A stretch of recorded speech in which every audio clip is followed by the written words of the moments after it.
Mapalad ang bumabasa ng salita ng hula. Mapalad ang nakikinig at tumutupad. Mapalad ang nahahapis at sila ay aaliwin.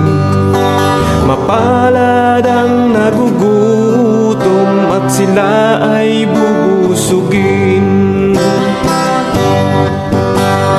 Ang magtiis hanggang sa wakas, sila lamang ang maliligtas. Ang magtiis hanggang sa wakas. Okay, isang mapagpalang gabi po sa lahat po ng mga taga-subaybay at nanonood po sa ating programa ngayong gabi. Tayo po ay live sa mga sumusunod na mga FB pages. Unang-una po dyan ay ang Russia TV, syempre. At ang I Am Ministry. At live din po tayo sa Silang 3rd District Facebook page. At saka syempre yung pinaka mainline po natin ay ang ating liwanagin. So kung saan man po kayo nanonood ngayon, kayo po ay wini-welcome namin at pinapasalamatan sa pagsubaybay nyo ngayong gabi. At syempre wag nyo rin pong kalimutang i-like at i-follow yung mga pages na yan. At i-share nyo na rin po. So ngayong gabi ay tayo po ay makakapanood ng isa namang makabuluhang pag-uusap tungkol sa Biblia. Ngayon po, sa ngalan po ng Advent Biblical Ministry, akin na pong opisyal na ino-open ang usapang ito. Kaya ibinibigay ko na po ang pagkakataon sa ating pong moderator ng bayan, si Brother Russia Vista. Bro, pasok. Okay, hello and welcome sa Russia TV mga kapatid. Kasama natin ang platform, maraming platform ng nandito ayon sa kasulatan at iba pa na nabanggit kanina.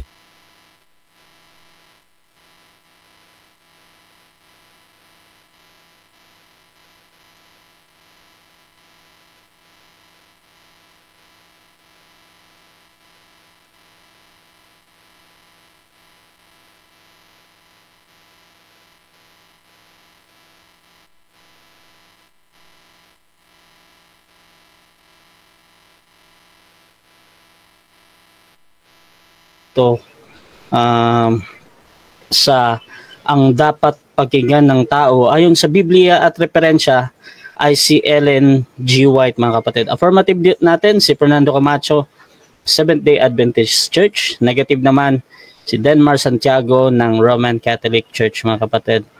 Bago natin simulan ang ating debate, gusto ko lang ipaliwanag ang mangyayari sa gabing ito. Meron tayong setup ng debate na 10 minutes first presentation, 7 minutes sa pagtatanong. Same din yan sa negative, syempre. At yung ating rebuttal stage na 10 minutes. At meron tayong 7 minutes din na second cross mga kapatid. At sa third stage natin, meron tayong 5-minute na conclusion. Mauna si negative, mahuhuli naman si affirmative mga kapatid. At ang rules na gagamitin natin, standard rules ng Russia TV. Ang lahat ng sagot ay kailangan sagutin ng 20 seconds maximum.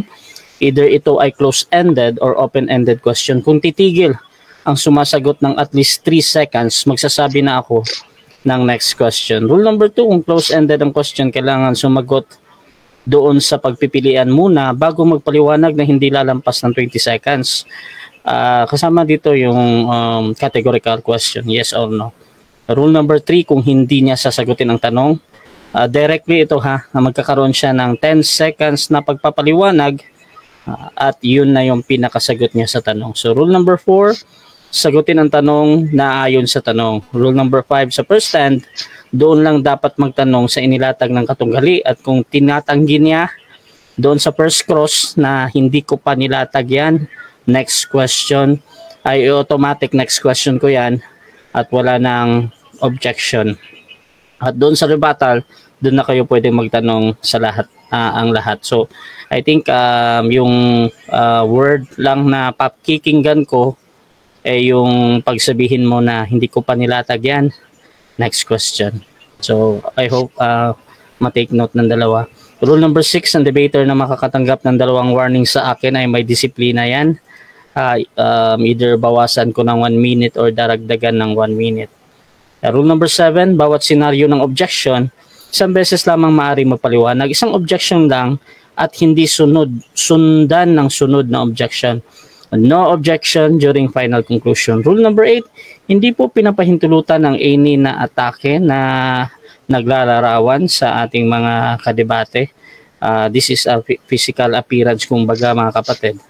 Pero doon sa yung iba, hindi ako masyadong maghigpit yan. At doon lamang sa pagmumura na nakasanayan natin mga kapatid, na nadidinig natin. So kasama na dito syempre yung out of topic. Rule number 9, no challenge question. Ito yung mga tanong na kung mabasa ko or kung paano ko mabasa ko. So hindi ko yan papayagan kahit pa sumang-ayon yung kabilang panig. Rule number 10, ito lamang ang iral na patakaran bilang pagsasaayos ng debating ito. So sumasang-ayon ba ang ating affirmative sa mga nabanggit? Yes, Your Honor. Sumasang-ayon po. Okay, sumasang-ayon din ba ang ating negative? Yes, sumasang-ayon po, moderator. Okay, yun yung ating kumpirmasyon. At bago natin simulan ang ating debate, gusto ko muna silang magpakilala sa mga hindi nakakakilala. At syempre, kung ano yung kanilang inaasahan sa kanilang katunggali at sa gabing ito, unahin natin ang ating affirmative. Pakilala ka kapatid. Opo, sa Diyos po ang lahat ng kapurihan, ang inyo pong maliit na lingkod kay Kristo, Brother Fernando B. Camacho Jr., isa pong maliit na kaanib ng Seventh-day Adventist Church. Tumatayo po sa panig ng pagiging affirmatibo. Magandang gabi po sa inyong lahat. Okay, at syempre yung ating negative din. Pakilala ka kapatid. Magandang gabi sa inyong lahat mga kapatid at happy feast day of Pope St. John Paul II, the Merciful Pope. At ngayon po ang inyong lingkod sa ikalawang pagkakataon sa debating ito, sa ikalawang bahagi ng ating talakayan kay Brother Fernando Camacho Jr. ng SDA ay tayo ay tatayo namang negatibo sa paksang ating inilatag sa kanya. No? Kanya namang itatayo si Ellen White at tayo ay gigiba lamang sa kanyang mga argumento. So, yun po, magandang gabi at sana ang katotohanan lamang ang ating matutunan sa debating ito. Okay. At gusto ko lang i-confirm kung bibigay ng timer yung ating host ng platform or ako na yung magta-time. Baka kasi gusto ikaw na bro, ikaw na. Timer. Ayan. Okay, so ako na lang daw yung magta-time. Ayan. So, isi-set ko lang yung timer natin, ha? Kasi hindi ito gaya ng sa Facebook pa na nakikita sa taas. Ayan. Okay, so again mga kapatid, ang pag-uusap na ito ay patungkol dito sa ang dapat pakinggan ng tao ayon sa Biblia at referensya ay si Ellen Goldwhite. 10 minutes para sa affirmative. Fernando Camacho ng Seventh-day Adventist. Your time start now. Okay, isa pong mapagpalang gabi sa inyong lahat, mga kapatid at mga kaibigan. Sa pagkakataon pong ito ay muli po nating ititindig ang katotohanan ng pilit na ginigiba ng iba't ibang uri ng pananampalataya. Subalit nananatili pong matibay na nakatindig. Ano? Ang paksa po namin mga kapatid ay sino ang dapat pakinggan ng tao ayon sa Biblia. Yan. At referensya. Si Ellen G. White. Yan po ay paksa na patanong mga kapatid. At nais ko pong sagutin ang paksa na yan sa pamamagitan ng pagbibigay ng ilustrasyon. Ano ho? At ang ilustrasyon po na gusto ko pong makita ninyo, yan katulad po ng nasa slides natin. Yan. Isang tahanan na mayroong mga haligi. Sa akin pong pagtatayo, doon sa paksa Sino ang dapat pakinggan ng tao ayon sa Biblia at referensya? Si Ellen G. White ba? Ayun. Ngayon, samantala, sa usaping ito, inilalarawan natin ang ating pagtatayo ngayon sa pamamagitan ng isang bahay. Tinutukoy natin ang bahay na yan ay spiritual na tahanan ng ating Panginoong Diyos. Ngayon, sino nga ba ang dapat pakinggan ng tao ayon sa Biblia at referensya? Si Ellen G. White ba? Una, mga kapatid, unang haligi na akin pong ititindig para doon sa naitayong mapakatibay na bahay ng Diyos o spiritual na tahanan ng ating Panginoon. Walang iba kundi ang Panginoong Jesucristo na siya ang batong panulok. Kaya sa pagtatayo ko ngayong gabi, isa sa mga haligi ng aking ginamit na pagtayo na dapat tibagin ng negative side ay ang pagiging batong panulok ng ating Panginoong Jesucristo. Pangalawang haligi, nakatindig po ang tahanang ito sa salita ng ating Panginoong Diyos. Mababasa ninyo yan sa Kapitulo 4, talatang 4 ng Aklat ng Mateo. Hindi lamang sa tinapay nabubuhay ang tao, kundi sa bawat salitang lumalabas sa bibig ng Diyos. At ang mga salitang yan ng ating Panginoong Diyos, nakahanay ng matatag, diyan po sa Biblia. Kaya ang pundasyon, ang haligi ng spiritual na tahanang aking itinatayo na dapat gibain ng negative side. Ang pangalawang haligi, ang salita ng ating Panginoong Diyos. Ikatlong haligi, sa aking pong pagtatayo, ang ibanghilista, pastor at mga guro. Diyan na itayo ang spiritual na bahay ng Diyos. Buhat sa Kapitulo 4, talatang 11 hanggang 12 ng Epeso, pinagkalooban niya ang iba ng mga iba na maging mga apostol, ay iba'y mga propeta, ang iba'y mga ibanghilista, iba'y mga mga iba'y pastor at mga guro, sa ikasasakdal ng mga banal, sa gawaing paglilingkod, sa ikatitibay ng katawan ni Kristo. Yan po ang aking napakatibay na mga haligi. Kaya mahirap pabagsakin ang bahay na aking itinayo ngayong gabi. Yan. Ikaapat na haligi, itinatag ito sa mga apostol. Efeso 2:20. Tayong mga mananampalataya ay katulad ng gusali na ang mga haligi ay ang mga apostol at mga propeta. Yan. Kaya sa pagkakataon pong ito, ang haligi po na aking pinakikilala sa inyo bilang pang-apat ay yun pong mga apostol. Ano? Yan. Kaya naman mga kapatid, uulitin ko po ang ikatlong haligi. I-edit ko lang ito sapagkat gusto ko makita ninyo, hindi magbago. Yan, para meron kayong pinupunterya. No? Yan. Ang ikatlong haligi, ibanghilista, pastor at mga guro. Ang ikaapat na mga haligi ay ang mga apostol. Yan. Ang ikalimang haligi, tinatawag ko itong, kung nakikita nyo po, yung isang haliging panukod. Yan. Ang haliging panukod na ito, na aking ititindig, ay pinangangatawanan ng membro ng iglesia, katulad halimbawa nila Miriam, Deborah, Hulda, Ana, at ang 4 anak na babae ni Felipe, at si kapatid na Ellen G. White, na tinawag ng ating Panginoon sa gawaing paglilingkod. Kaya ho mga kapatid, sa pagkakataon pong ito, dapat tibagin ng negative side ang lahat ng haligi na akin pong itinayo, kasama na ito pong haliging panukod ng aking itinatayong tahanan.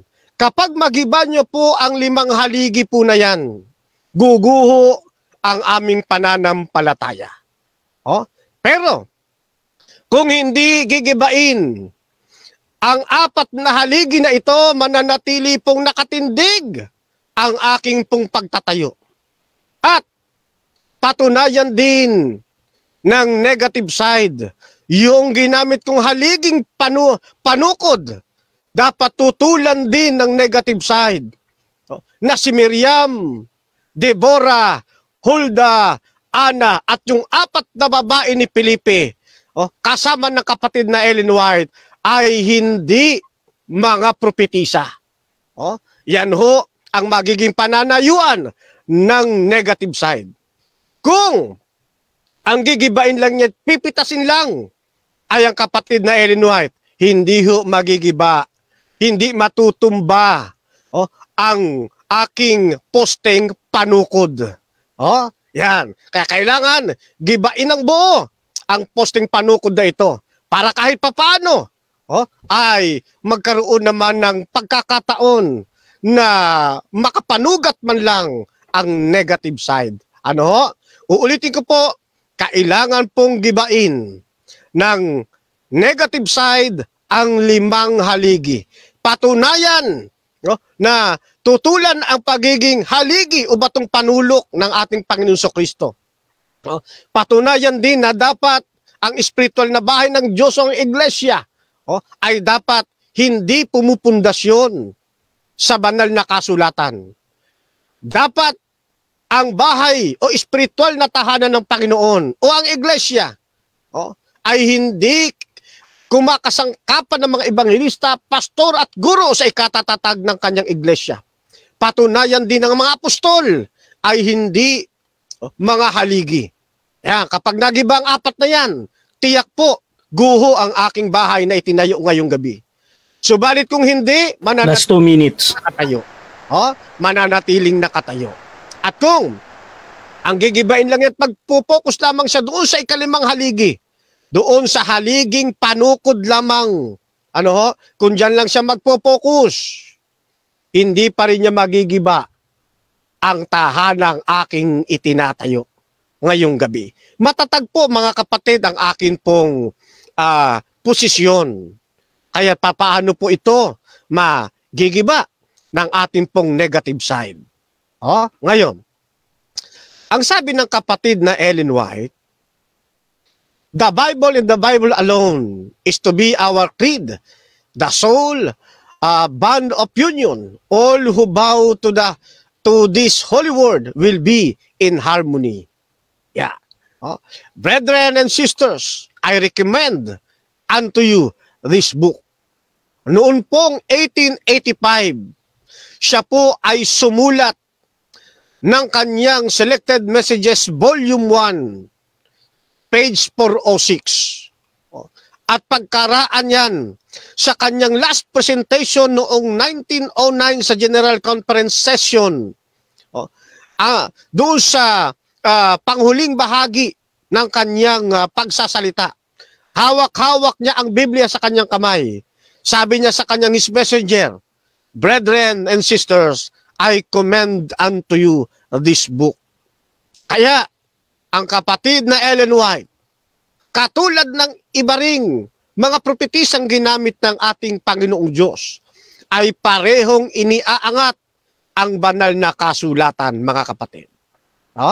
Kaya nga, sa pagpapatibay ngayong gabi, dapat po gibain ng negative side ang 4 na napakatitibay kong poste parang aking itinayong bahay spiritual ay magiba. Maraming salamat po. Okay.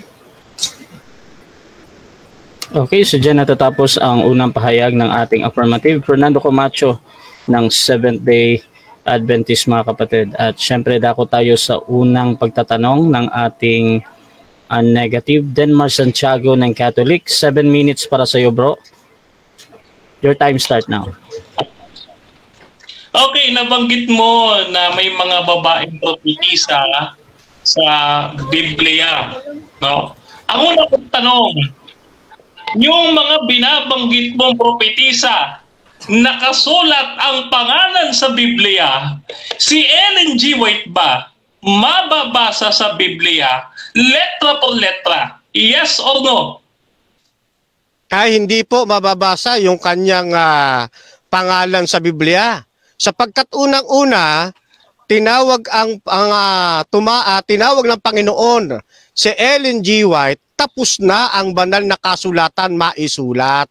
Ano ho? Yun. Kaya imposible mong makikita yung kanyang pangalan. Next question. Okay. Next question. Sa makatuwid, no? Ayon dun sa una kong tanong sa'yo, ito follow up. Sa makatuwid, ina-affirm mo na lahat ng sinabi mo ng pangalan ng mga propetisa ay nandyan sa Biblia, liban kay Ellen G. White. Kino-confirm mo ba? Yes or no? Yes. Subalit ang mga palatandaan ng pagkatawag kay Ellen G. White nakatala sa Biblia. Halimbawa, sa Joel 2:28, ang Diyos ay tumatawag ng mga babae at lalaki. Ayun, magsisipag naginip ng mga panaginip, makakita ng mga pangitain. Next question. Okay, next question. Dahil nabanggit mo yan na yung Joel 2 verse 28, no? Eto tanong, bilang isang mag-aaral ng Biblia, magitapat ka, Fernando. Magitapat ka. Ang tanong ko sa iyo, yan ba ay natupad sa Pentecost o sa panahon ni Ellen G. White? Natupad po yan sa lahat ng pagkakataong tumatawag ang Diyos ng mga lalaki at mga babae para magsipanghula. Natupad yan. Time stop muna, time stop. Objection. Wait lang. Okay, anong objection yan ba? Negative. Objection, Mr. Moderator. May binigay akong pamilian para sa ating afirmatibo. Yan ba ay sa panahon ng Pentecostes o sa panahon ni Ellen G. White matutupad? Okay, so doon ka sa close-ended na question na dapat pagpipilian ng affirmative. Meron kang counter-objection doon, affirmative, or ready ka nang sumagot sa pagpipilian? Opo, gagamit ako ng 10 minutes sapagkat wala po doon sa kanyang tanong ang aking sagot. 10 seconds bro, proceed bro. Yan. Sapagkat ang Panginoon tumatawag sa lahat ng panahon ng mga babae at lalaki. Sako po dyan ang kapatid na Ellen G. White. Kaya nga, maging sa Isaiah 8:20, yung Next mga question. palatandaan yan, pasok kay Ellen G. White. Next question. Okay, dahil sabi mo, yung bahay na itinatayo mo ay nakatayo sa mga apostol at mga propeta. Okay, sabihin na natin, mayroon kang pinaniniwala ang propeta. Ang bahay ba ng church ninyo nakatugtong renowned, no? Sa mga apostol. At kung nakapound sa apostol, sinong apostol ang pinagtayuan? Sagot. Sagot. Yung apostol na binabasa ko kanina, doon sa Efeso 2:20, ang wika. Eto, lalapag ko uli. Tayong mga mananampalataya ay katulad ng gusali na ang mga haligi ay ang mga apostol at mga propeta. Kaya di mo matitibag yung 4 na poste na yan. O lalo Next na question. yung pang-5, matibay yan. Sa makatuwid, pumapanig ka ba sa katotohanan na ang isa sa mga apostol ay si San Pedro na pinagtayuan ng iglesia? Agree ka ba? Yes or no? Yes! Kaya nga, nandyan yung talata, Efeso 2:20. Kaya hindi makasusugat yung tanong ho ninyo. Medyo laliman nyo ng konti yung tanong para makasugat ng bahagya. Ayan po, Okay, Efeso 2:20. Ang sagot Next question, natin. next question. Question. Dahil pumapabot ka, ito confirmation for the very first time, no?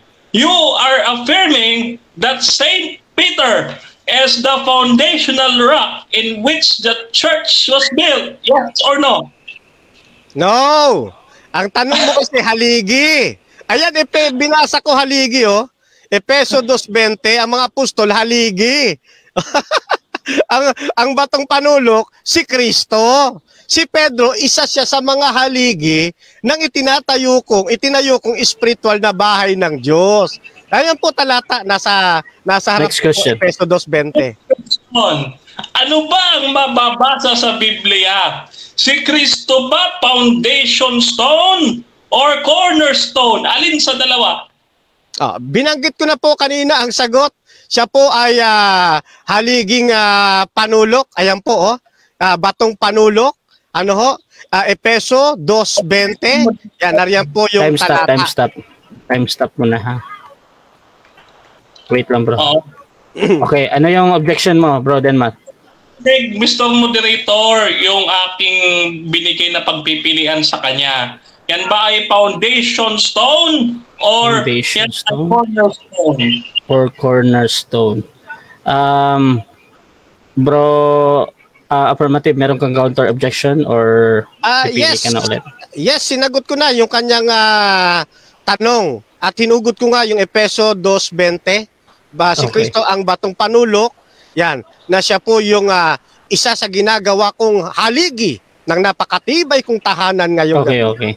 So, ganito bro, since na ano ka doon, na-interrupt ka doon, gusto ko lang marinig kung saan yung pasagot mo, cornerstone or foundation stone. Opo, batong panulok po. Batong panulok. Oo. Ayan. Batong panulok na siya ring haligi ng bahay ng Diyos. Okay. 20 seconds bro. Okay na yan. Proceed bro. Yan. So ang sagot natin doon sa tanong na yon, si Kristo ang batong panulok. Matindi ho yung batong panulok na yan eh. Yan po ang siya po ang dumudugtong, nag-uugnay sa lahat ng mga ginamit kong haligi, ang pagiging batong panulok. Pinakamatibay po yan na poste. Oo, yan. Ng aking inilagay dyan. Next question. Next question. Okay, next question. Okay, next question tayo. Ang next question ko, no? Ay, wait lang. Nalaglag yung ating camera. Okay. So, next question natin. Okay, wait lang ha, nalaglag yung camera. Okay, next Just 1 minute. question natin. Oo. Next question natin, Bro Fernando. Kung kayo ay nakatatag sa mga apostol, no? Mayroon ba apostolic succession si Mrs. White at saan siya galing? Apostolic succession? Hindi namin doktrina yung apostolic succession eh. At wala naman sa Biblia niyan. Kayo lang ang naglagay niyan. Gawa-gawa lang yan ng mga ng sulpot na iglesia. Ano po? Ang pagiging apostol, yan po ay pagkatawag. Ang gawaing pagkapropeta, yan po ay pagkatawag din ng ating Panginoong Diyos. Next question. Okay, next question. Sabi mo, uulitin ko. Ang sabi mo, nakatatag kayo sa mga apostol. Sinong apostol ang may koneksyon kay Ellen G. White? Meron ba o wala? Meron lahat. Kung koneksyon na spiritual, meron lahat. Ayun nga, ginamit ko nga po yung talata ng amin pong Time. Okay, so dyan natatapos ang ating 7 minutes na first cross. At bago natin puntahan ang ating first stand ng negative, shoutout muna sa ating nasa live mga kapatid. Nandyan si Johnny Kapangpangan ng Seventh-day Adventist. Good evening po sa lahat. Kay Shekinah Eloha, good evening po sa lahat. Ayan, good evening din. Kay Willie Bagin Berlieta, good luck. MJ Fernando Camacho, ayan. Kay shoutout din kay Jamaica Africal, kay Samson Rosen, kay M. Alfonso mga kapatid, lagi-lagi yan sa akin sa Russia TV, kay Meg Lobredo Siwa mga kapatid, shoutout sa inyo dyan, at kay PT Pan, at kay Renyang May mga kapatid. Tuloy-tuloy tayo kapatid at dako tayo sa 10 minutes sa unang pagpapahayag. Bilang negatibo naman, Denmark Santiago ng Catholic. Your time start now bro. Magandang gabi ulit sa ating lahat at isang mapagpalang kapistahan ng Santo Papa natin at dating Santo Papa natin na si Juan Pablo Ikalawa o John Paul II, the Merciful King, na siyang nag-approve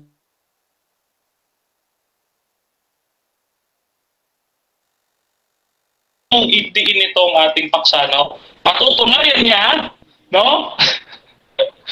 Patutunayan niya, no, na si Ellen G. White ang dapat pakinggan sa Biblia. Ngunit lumilitaw mga kapatid ang pinatutunayan niya, ang gusto niyang debate, yung bato. Hindi ho yun ang paksa namin eh. Gusto mo sa susunod, paksa natin si Pedro o si Kristo yung bato yun eh. Pero hindi ngayon. No? Kasi mawiwindang tayo dito. No? Ngayon, no? Ito lang. Kanina, tinatanong natin, lahat na nabasa niyo, tanggap natin yung prophecy, nandyan yan sa Biblia. No? Nandyan yan sa Biblia eh. Pero ang tanong ko kay Fernando kanina, no? Yung bang Ellen White niya nakasulat sa Biblia? Abay, sabi niya hindi. Hindi mababasa. Sapagkat tapos nang isulat ang Biblia, no? Tapos nang isulat ang Biblia noong panahon ni Ellen White. Tama, correct? No? Ibig sabihin, no? Ibig sabihin, may simbahang nagbigay sa atin ng Biblia. At ito ay ang Katoliko. 4th century, inutusan ni Pope Damasus si Saint Jerome na i-translate ang Biblia. At iba't ibang tao katulad ni Origen, ni Tertullian, at ng iba pang mga church fathers ang nag-compile ng Biblia. No? So, mga Katoliko ang may gawa ng Biblia. No? Kaya, paano mong i-interpret by your own ang Biblia? Samantalang Katoliko ang binigyan ng kapangyarihan at otoridad na magpaliwanag ng Biblia. Ngayon, dahil hindi nga nakasulat, ano ngayon ang palusot? Dati ako SDA eh. Alam ko, palusot mo yung sinasabi mo mga propetisa sa Biblia. Tama, propetisa sila. Tinawag ng Diyos. Pero si Ellen G. White, wala sa Biblia. Kaya yung tema, mali. Bakit? Pinatutunayan mo si Kristo yung bato. Dapat ganun na lang. Huwag mong patunayan si Ellen White, propetisa na dapat pakinggan ng tao ayon sa Biblia pa naman. Wala sa Biblia. Ayan. Kaya tama yung pangalan ng sulat, programa ni Ubidos. Back to the scripture. Balik ka dito. Nandito ba si Ellen White? Wala. Wala dito si Ellen White. Ngayon, punta tayo kay Mrs. White dahil ito ang ating paksa. No? Merong 7 test. Ewan ko kung mababanggit ko ito ngayong gabi, pero gusto ko umpisahan sa inyo at dahan-dahanin ito. 7 test ito ng pagkapropeta. No? Sa Biblia tayo, mga kapatid. No? For the very first time, ang Katoliko pupunta sola scriptura dito sa ating debate. Ngayon, pansinin natin. Dito ho sa Deuteronomy chapter 18 verse 22. When the prophet speaketh in the name of the Lord, if the thing follow not, nor come to pass, that is the thing which the Lord had not spoken, but the prophet hath spoken it presumptuously, thou shalt not be afraid of him. Ayan. So, mayroong sinasabi dito ang Biblia na kapag ka ang isang propeta, yung kanyang sinasabi hindi natupad, huwag kang maniwala sa kanya. Sabi ng Biblia. Ngayon, ano ho ang ibig sabihin ng isang propeta? Sabi dito sa Encarta Dictionary, no? A prophet is somebody who interprets or passes of the will of a deity. Ayan. So typically, biblical prophets do make predictions about the future events. So when the word of the prophet shall not come to pass, then the prophet shall be known that the Lord was not truly sent him. Ayan. So yan po ay mababasa rin natin sa Jeremiah chapter 28 verse 9. No, kapag ang isang bagay na sinasabi ng propeta, hindi natupad. Ano? Hindi dapat siyang paniwalaang isinugo ng Diyos. Number 1, test of a prophet. Okay. So, failure number 1. Ito sinulat ko dito. Failure number 1. Jesus will return in 1845, no? Itong si Lucinda Burdick tsaka si Ellen Harmon, na Harmon siya dati, White, no? Ellen White, no? They were actually close friends nung mga 1840s. Yan. So, itong si Burdick, ay asawa ng isang pastor, no, na siya ay mayroong chance na makausap si Mrs. White, no? At ano ang sabi ni Burdick? Ang sabi niya ang ating witness, no, dito sa trial of a prophet, no? Sabi dito, during the year 1845, I met Mrs. Ellen G. White or Ellen Harmon several times at my uncle's house in South Windham. No? Ayan. So, the first of these meetings was in the month of May when I heard her declare that God had revealed to her that Jesus Christ will return to this earth in June, the next month. Ito na. So, mayroong petsa, babalik daw si Kristo. Kailan? June 1845. Okay. Tingnan natin mga kapatid, natupad ba? No? Hindi po. Wala pong nakatala na bumalik si Kristo June 1845. False prophecy. Okay. Failure number 2. No? Letter pa rin. Ito pa rin yung sulat ni Mrs. Burdick. Ikalawang sulat ito ni Mrs. Burdick. Sabi ni Burdick, no? During the haying season, again, I met in the company of James White at the same place and heard my uncle ask her about the failure of the Lord. Ayan. Failure to appear in June according to her visions. So, hindi lang si Burdick ang nakarinig, pati yung kanyang uncle, no?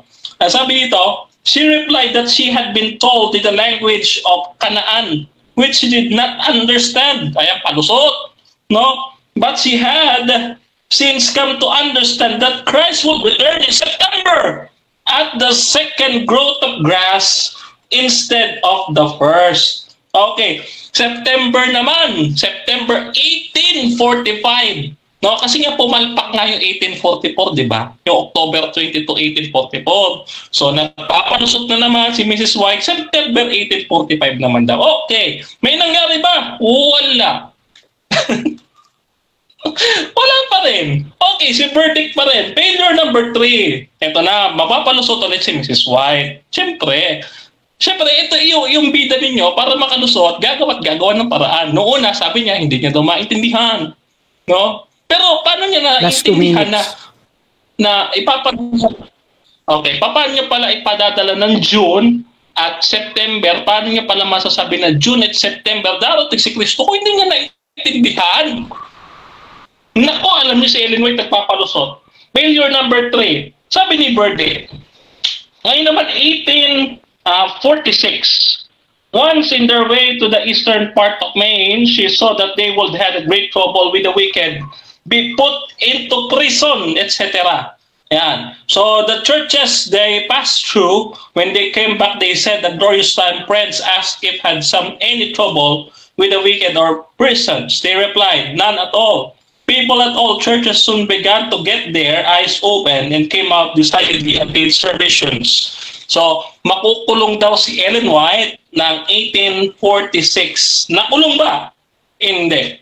Ayan. So, ay nako, kapalpakan nito ni Mrs. White, no? Yung mga prophecy si Mrs. White, no? Ang siyang nagpapabagsak sa kanya.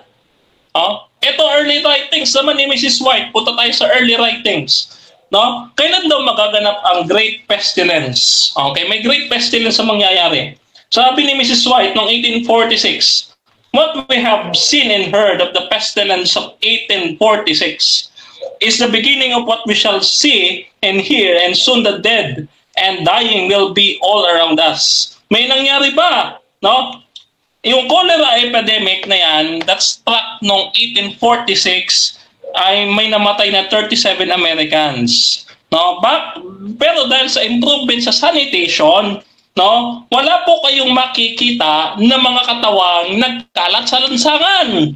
No? Kaya, kapalpakan na naman. Time. Okay, so dyan natatapos ang unang pahayag ng ating negative at dako tayo sa 7 minutes na pagtatanong ng ating affirmative. Set ko lang yung time. Fernando Camacho ng 7th-day Adventist. Your time start now. Okay. So, ang una ko pong tanong ay ganito. Doon sa ginamit po ninyo na hula ni Lucinda Burdick. Doon sa ginamit yung hula ni Mrs. White na sinabi ni Lucinda Burdick, na ang Panginoon ay babalik ng June 1845.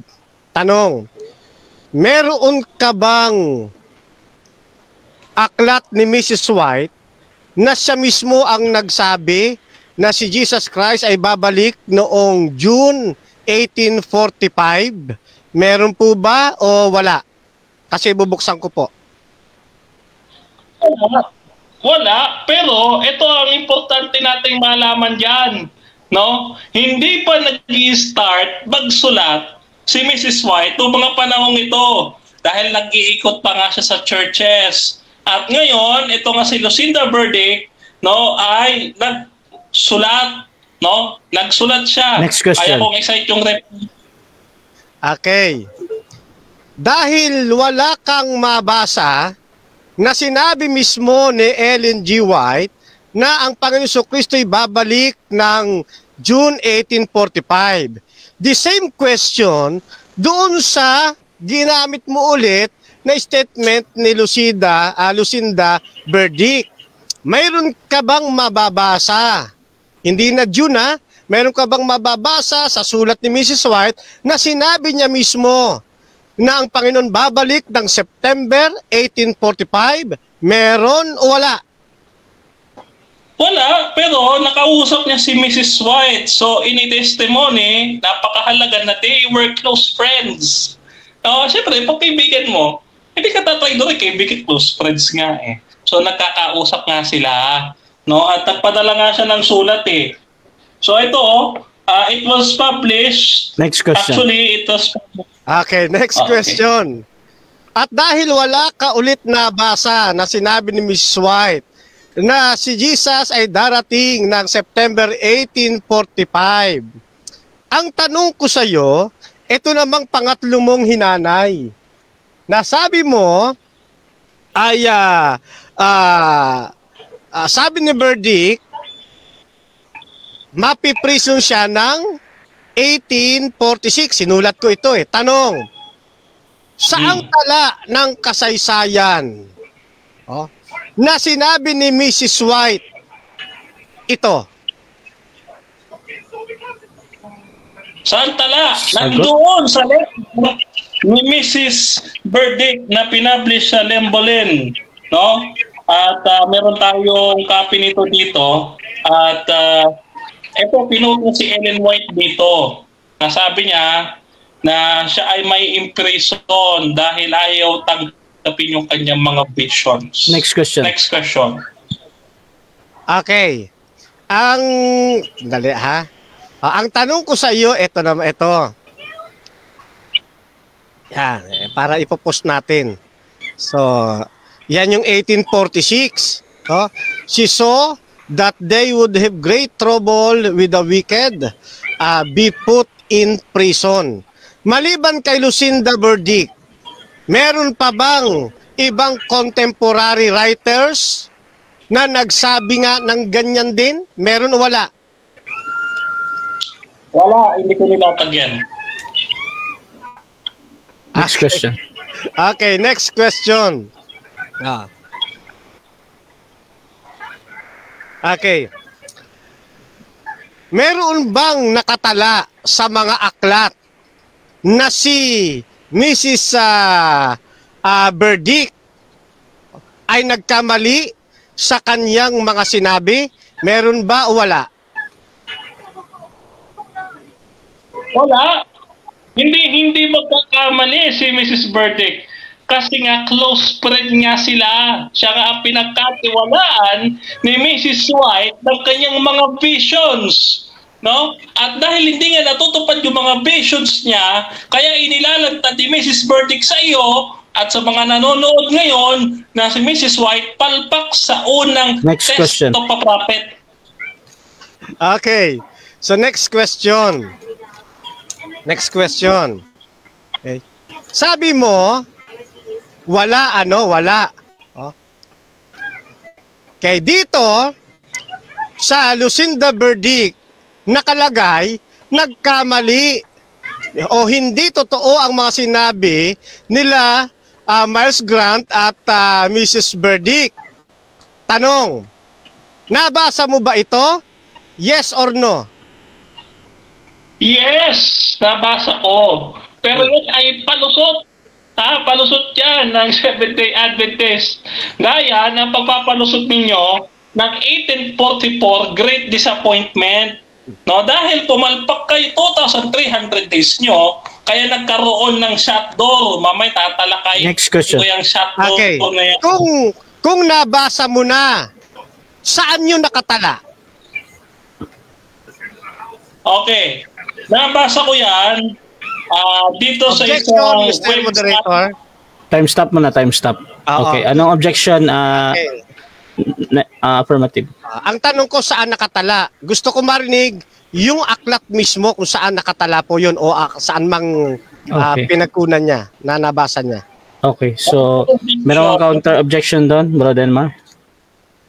Counter objection, sinasagot natin, pinutol niya lang. Ang sagot ko, Okay, nabasa okay. ko yan sa Ellen White. Okay. Nabasa ko. So, wait lang Bro Denmar. Okay na yan. Dito sa ulit, hihintayin ko Bro Denmar na meron kang mabanggit sa loob ng 20 segundo.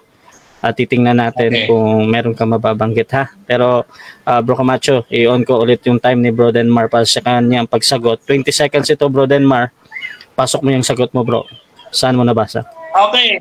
Ang tanong ko saan natin mababasa, sabi ko nga kanina, ay sa isang website na ang pangalan Ellen White Estate. Doon ko nabasa po yun. No? Palusot ko ng Seventh-day Adventist.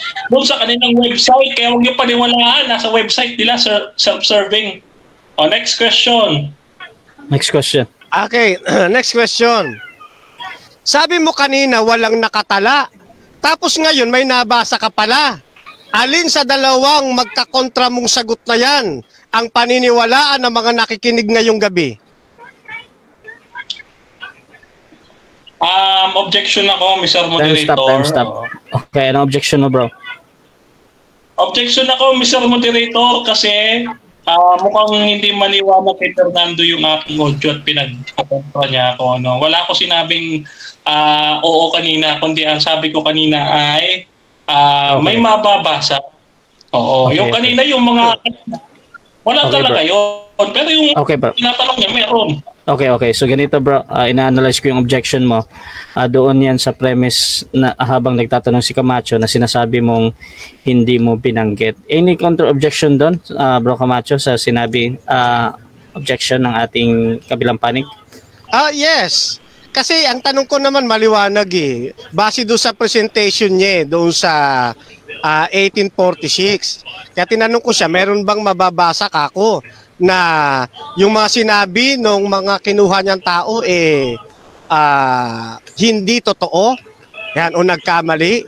Sabi niya wala daw mababasa. Then ngayon may binasa ko, sabi niya nabasa na daw niya. Kaya ang tanong ko, alin doon sa dalawang yon ang titindigan niya doon kasi magka-conflict yun eh. Okay. So ito yung ating desisyon mga kapatid. Actually, ibabalik ko din ito kay Denmar kasi hindi ako judge dito kung sino yung kung sinabi ba talaga or hindi.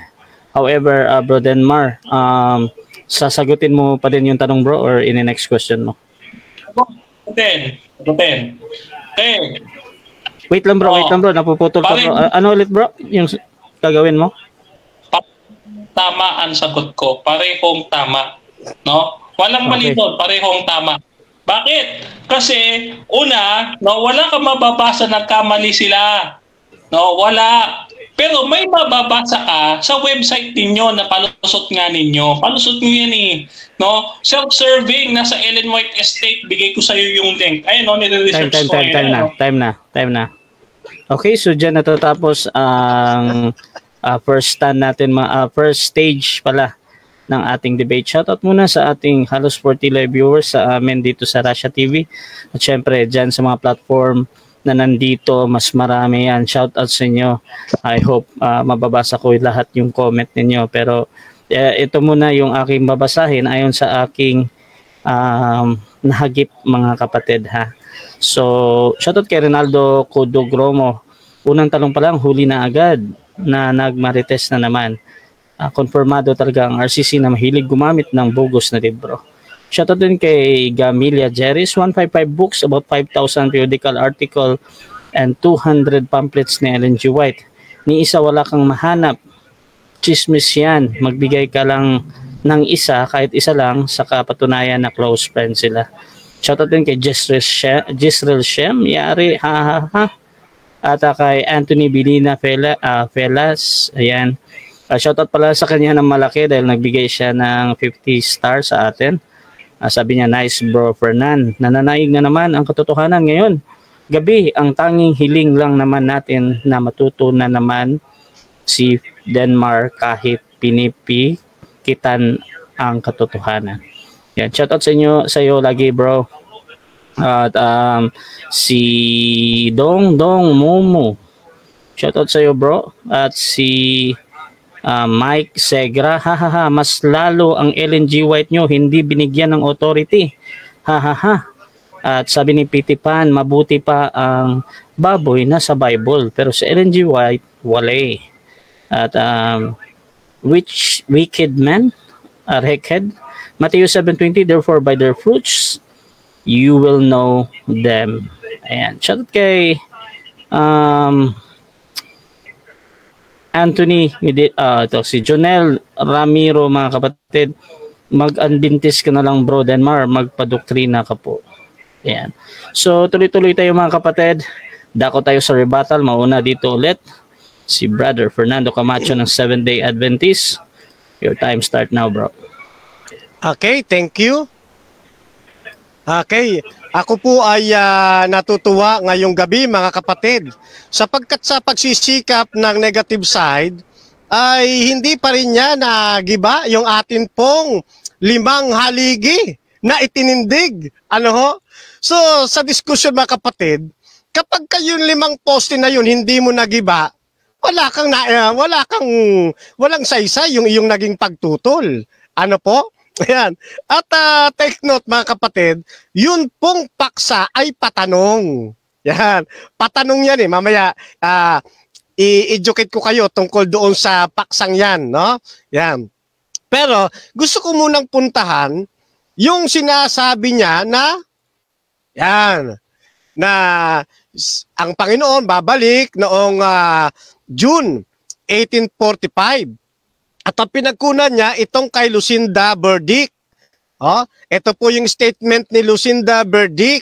Akala ho niya, hindi natin ito nababasa. Ano ho? Yan. Pati yung statement na sinabi ni Lucinda Burdick na darating ang Panginoon noong September 1845. Ayan po yun, no? Yan. Kaya nga tinatanong natin, saan sinabi ni Mrs. White na darating ang Panginoon September 1845 at June 1845. Saan yon? Maliwanag po nating narinig, wala. Walang isinulat si Mrs. White. Wala.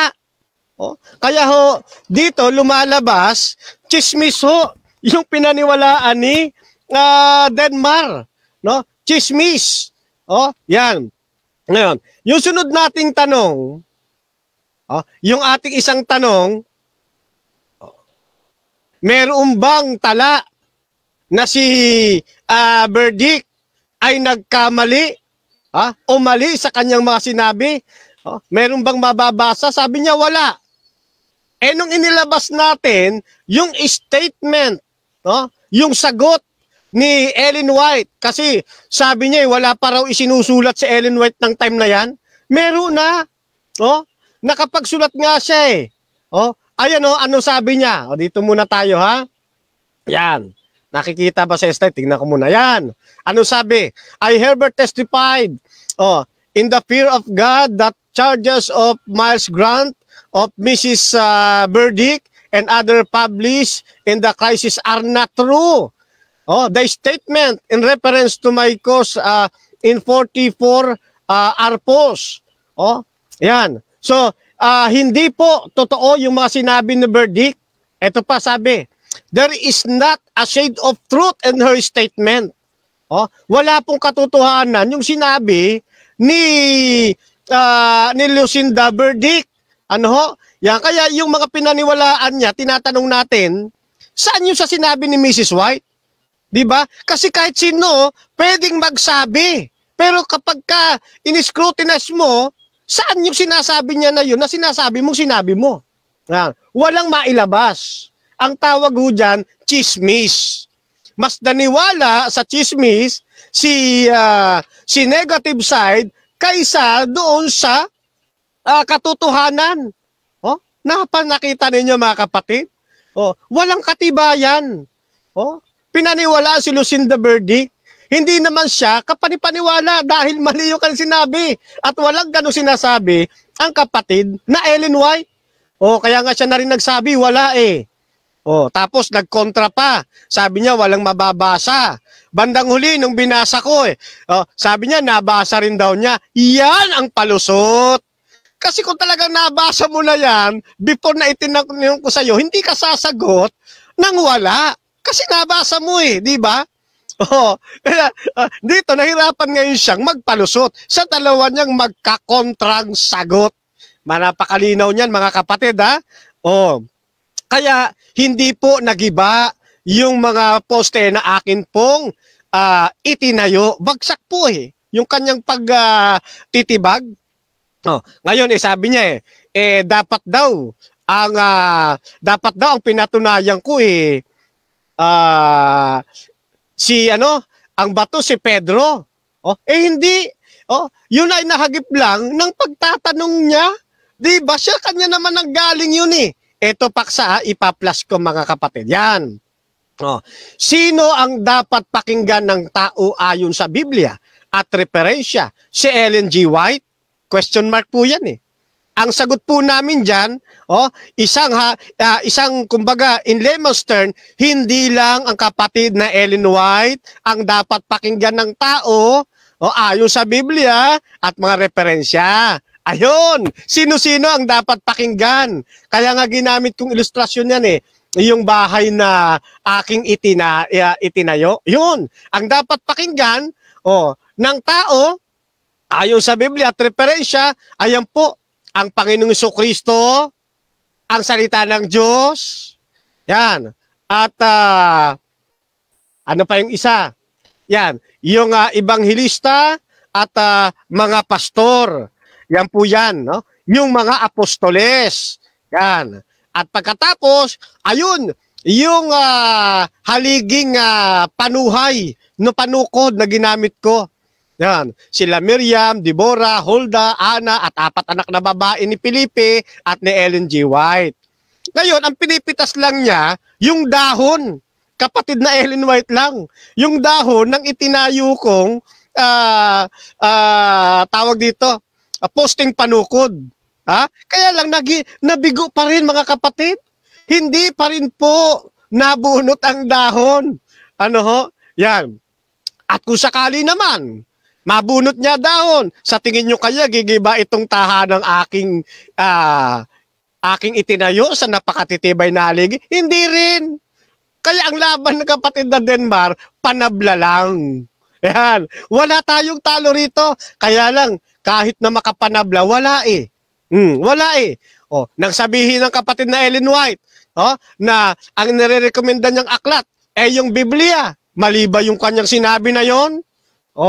Tama yan Kaya kung pakikinggan din natin si kapatid na Ellen White, pupunta pa rin tayo sa Biblia. Kasi yun ang kanyang ini-endorso Ayan. Kaya hindi po tayo na nagigiba dito mga kapatid. Siguro kailangan pag-aralan ng negative side, yung paksa mismo.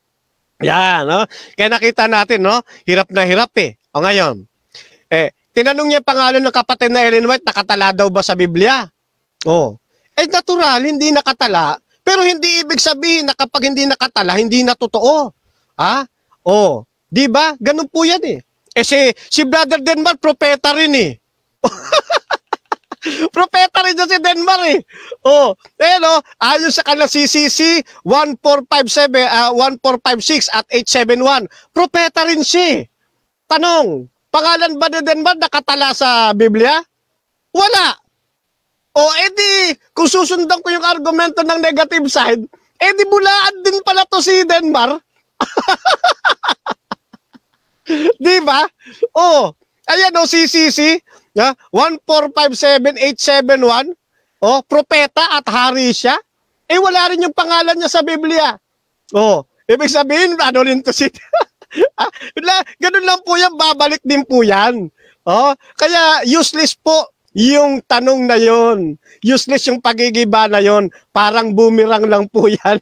Nagbabalik na, bumubumirang. Ano? Kaya wala talagang naisusugat eh. Ngayon, noong panahon ng ating Panginoong Kristo, alam natin ang kinikilalang Biblia nung araw, Old Testament. Di ho ba? O ngayon, nang ipinangangaral ng Ebanghelyo, gamit nila Old Testament, di ba? O, nakatala ba yung pangalan ng 12 mga apostol sa Old Testament? O, mababasa ba natin ng letra por letra? Hindi rin. Pero bakit naniwala yung mga sinaunang Kristiyano nang hindi pa naisusulat ang New Testament as a Biblia? Bakit naniniwala sila na itong mga apostol na ito, kasama si Apostol Pablo, kinikilalang haligi ng kalang iglesia? Kahit hindi mababasa yung pangalan nila sa Old Testament. Oh, yan po yan mga kapatid.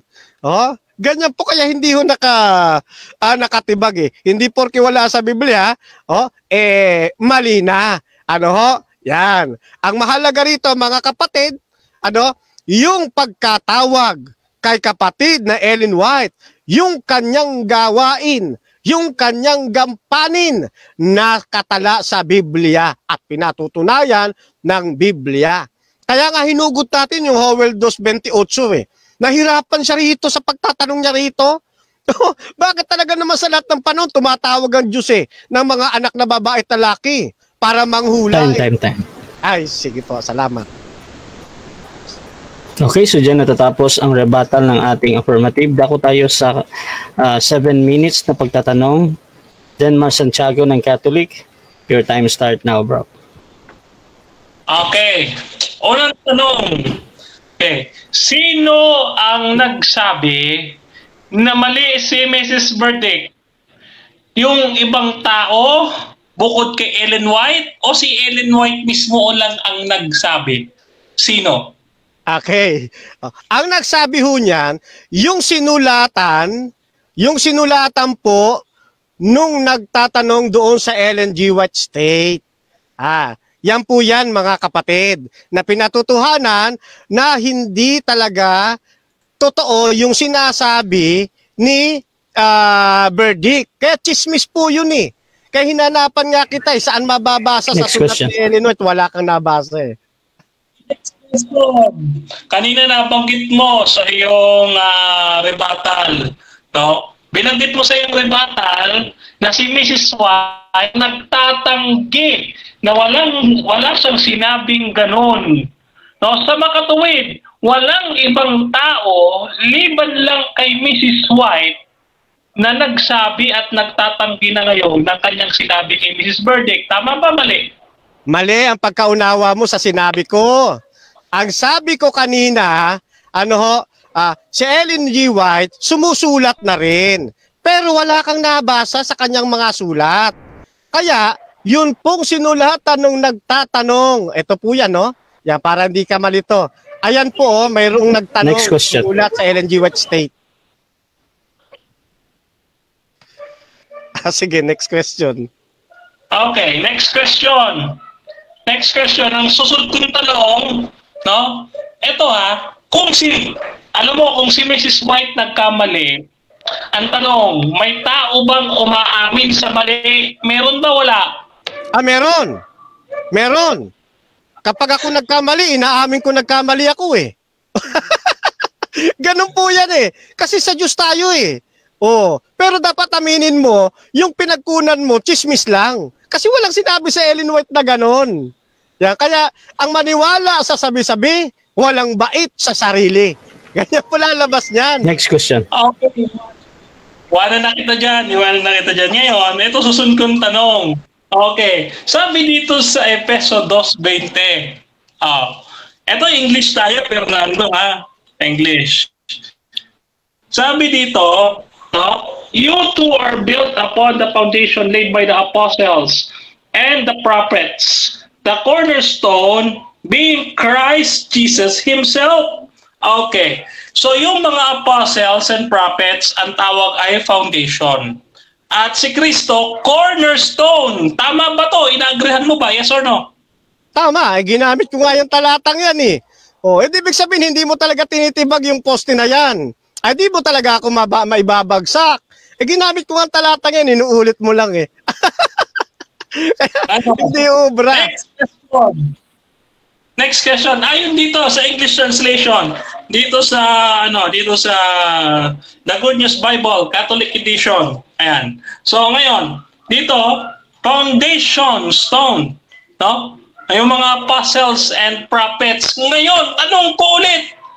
Baka magkontrahan yung sasabihin mo ngayon. Ito, si Peter ba na apostol? Foundation according dito sa Ephesians chapter 2 verse 20. Yes or no? Ay sa binasa mo, kumakampi sa'yo. Pero dito, sa Biblia ipapakita ko sa'yo, Biblia Katoliko yan, nakatayo sa saligan ng mga apostol. Hindi ng apostol, ng mga apostol. At mga propeta, wag mo tatanggalin yung mga.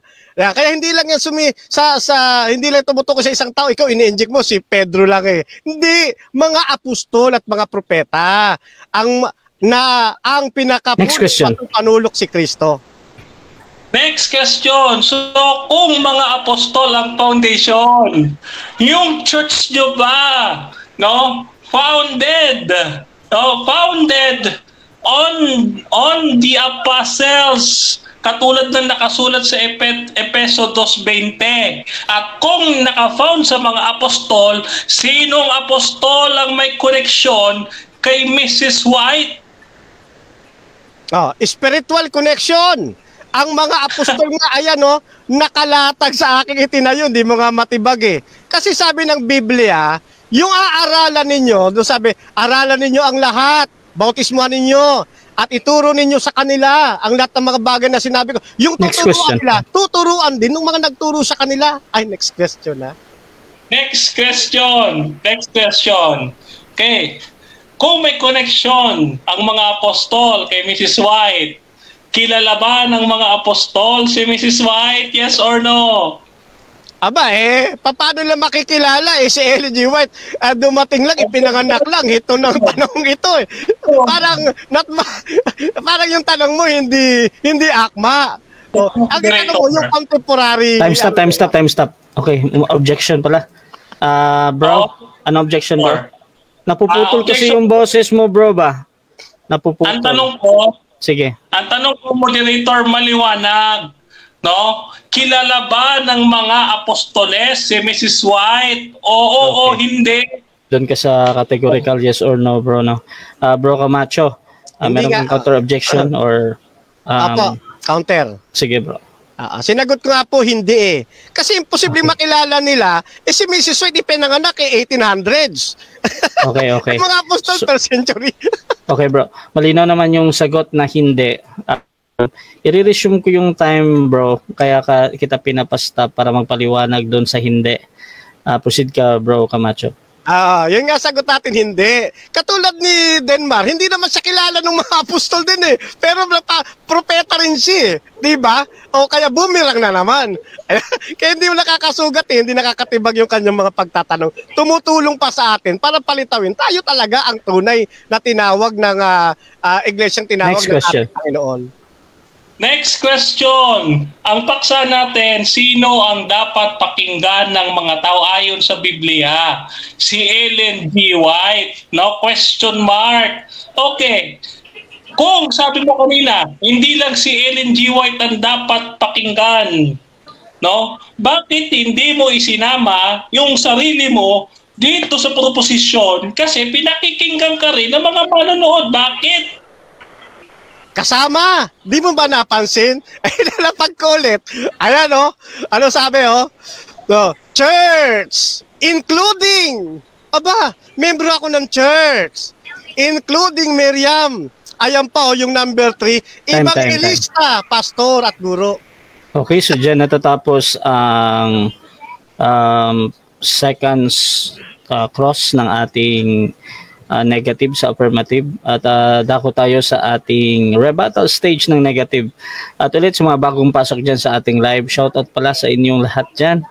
At ang topic nila ulit, ang dapat pakinggan ng tao ayon sa Biblia at referensya ay si Ellen G. White. Affirmative natin si Fernando Camacho ng Seventh-day Adventist, yung tinatanong kanina. At negative naman si Denmar Santiago, yung bibigyan ko ng 10 minuto sa kanyang rebuttal. Denmar Santiago, your time start now. Okay. Muli mga kapatid, no? Itutuloy natin itong pagsisiwalat kay Mrs. White. At ipagpapatuloy natin ang selebrasyon ng pagkapalpak ni William Miller, no? Test number 2 ng 7 biblical test of a prophet. According dito sa Jeremiah chapter 23 verse 32, "Behold, I am against them that prophesy false dreams, saith the Lord, and do tell them, cause my people to err their lies, and by their likeness, yet I am not them not I commanded them, therefore they shall no profit this people at all, saith the Lord." Okay, so according dito, no, sa buhay ni Mrs. White, no, ay mayroon siyang mga pinapropesiyang falsehood. Ang isang tunay na propeta, hindi nagsasabi ng falsehood. Ito na, falsehood number 1, the shut door of salvation. Mababasa natin ito mga kapatid. Dito po sa, unahin muna natin itong early writings. Tingnan ko lang po yung page para medyo ano tayo, medyo transparent. Early writings, 64, page 64 to 67. Babasahin po natin. Ano po ang sabi ni Mrs. White dito po sa shut door doctrine nila? Ang sabi ho dito ni Mrs. White, tignan po ninyo, no? Okay. 64 to 67. Okay. Okay, sabi niya ganito, no? Okay, wait lang ha. 9. Okay, so bago natin hanapin yan, wait lang. So ito, bigyan ko kayo ng background. No? Nung hindi dumating si Kristo noong 1844, no, nagkaroon ng tinatawag na Great Disappointment ni William Miller, no?